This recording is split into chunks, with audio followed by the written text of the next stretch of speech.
Welcome back to our mystery and true crime channel. Today we'll be diving into 3 unsolved cases that have baffled investigators in New York City for years.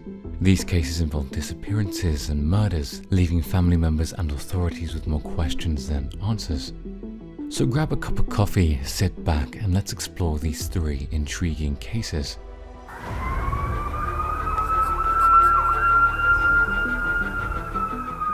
Our first case is the disappearance of Etan Patz. Etan Patz, who was only 6 years old at the time, awoke to the joyous anticipation of a bright and sunny May morning in 1979. It was his very first day of independence when he was given permission to walk to the school bus stop all by himself. Stan and Julie Patz, his parents, had a conversation with him about the need of staying safe, and as a result, he was confident in his ability to bear the duty. While Etan was leaving the flat that he had shared with his family in Soho, New York City, his parents watched him go with a range of emotions on their faces.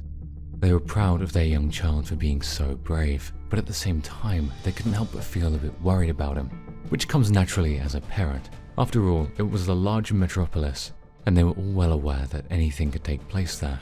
Yet, as the day progressed, their concern evolved into full-blown fear. The call came in from Etan's school saying that he never showed up to class. In a state of panic, his parents called the authorities, and an intensive search was immediately initiated. The streets of New York City were thoroughly searched by volunteers, law enforcement authorities, and even agents from the FBI who were hunting for any trace of the missing kid, yet no one was ever able to locate any sign of him. The passing of the days grew into weeks, as they usually do, and the passing of the weeks became months, but there was still no word on where Etan was. An excruciating mystery was left for his parents and for the community as a whole. Where exactly had this young child run off to, or what awful fate had befallen him? The search for Etan carried on throughout the years, despite the fact that it became progressively less likely that he would ever be located. Nonetheless, his parents never stopped believing in a recovery for him, and they made sure that his story was never lost to history. They established the National Center for Missing and Exploited Children and fought for the passage of new laws that would better safeguard children. After that, in 2010, a man by the name of Pedro Hernandez came forward with a startling admission. He stated that he'd been responsible for Etan's kidnapping and murder in 1979. The NYPD realized they needed to investigate more after hearing the confession because it was surprising to say the least. After placing Hernandez under custody, they started the process of constructing a case against him. Yet, as soon as the trial started, it was immediately apparent that the case was anything but uncomplicated. His confession appeared to be based on little more than supposition and gossip, and there was no physical proof linking Hernandez to Etan's disappearance in the first place. The defense maintained that the confession had been made under great pressure and that Hernandez had been subjected to coercion in order for him to make the statement. In spite of these counter-arguments, the prosecution continued to press its case, maintaining that Hernandez was responsible for Etan Patz's death. They provided witnesses who stated that they had seen Hernandez with Etan on the day that he went missing, and they contended that Hernandez's confession was too precise to be completely faked. These witnesses were offered as evidence. As the proceedings of the trial advanced, the jury listened to the testimony from specialists in the fields of psychology and false confessions. They listened to testimonies provided by Etan's parents as well as witnesses who had known him prior to the time he went missing. In 2017, after a protracted trial, Hernandez was convicted guilty of murdering Etan Patz.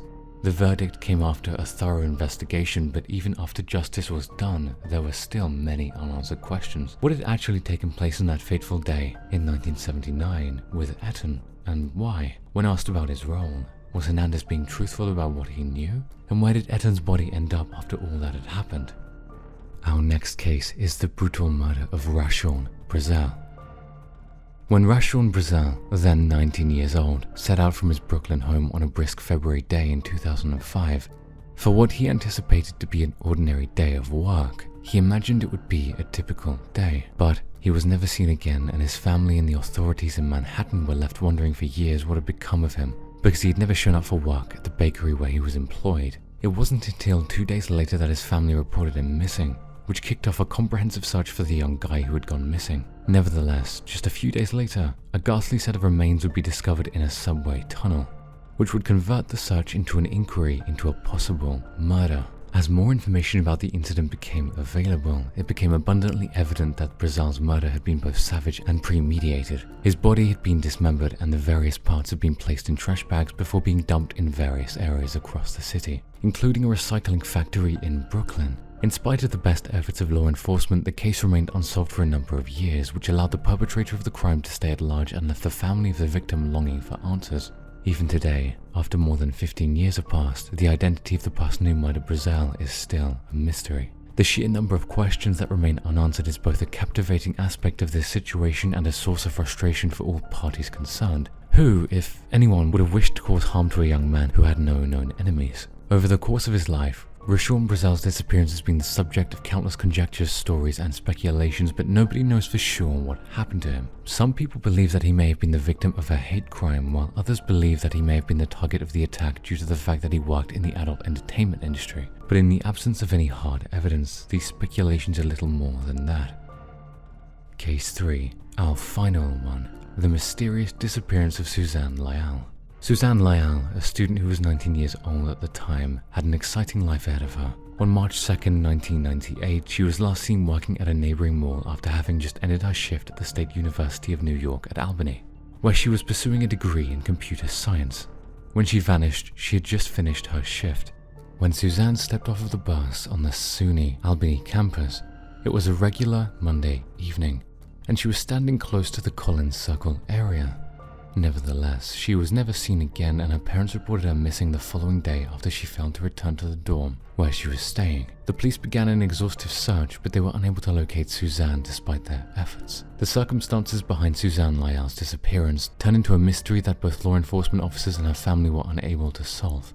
The investigation was put on hold for a number of years before new leads became available. An anonymous phone call made to a local television station was one of the most crucial leads that came from the investigation. The person who made the phone call stated that they knew where Suzanne's body was buried, but the information that they provided was unclear and the search was ultimately fruitless. The mystery surrounding Suzanne's disappearance has been the subject of a great deal of speculation throughout the years. One of the hypotheses is that she was taken captive by someone she knew, possibly a student at the institution. There is also the possibility that she was murdered by a serial killer who operated in that region at the time of her death. Unfortunately, none of these hypotheses are supported by any evidence that can be considered conclusive. About 20 years have passed since the crime was committed, but investigators have never declared it solved. New leads and tips are constantly being pursued by law enforcement officials, but so far none of them have produced sufficient evidence to crack the case. The absence of Suzanne has made a huge effect on her family, who have never given up hope on finding her, even though she's been missing for such a long time. Mary and Doug Lyall, who are her parents, have taken it upon themselves to become the advocates for the rights of missing persons and have been working relentlessly to raise awareness about the problem. In addition to this, they have established the Suzanne Lyall Scholarship to support students as they follow their ambitions. The unsolved mystery of what happened to Suzanne Lyall and why she vanished is one that continues to terrify, astound, and baffle people to this day. In spite of the fact that there are several leads and hypotheses, the case hasn't been solved, which has once again left her family, as well as the community, with a profound feeling of loss and unanswered questions. That's all for today's video. If you have any information about these cases, please contact the appropriate authorities. And as always, stay safe, and we'll see you in the next video.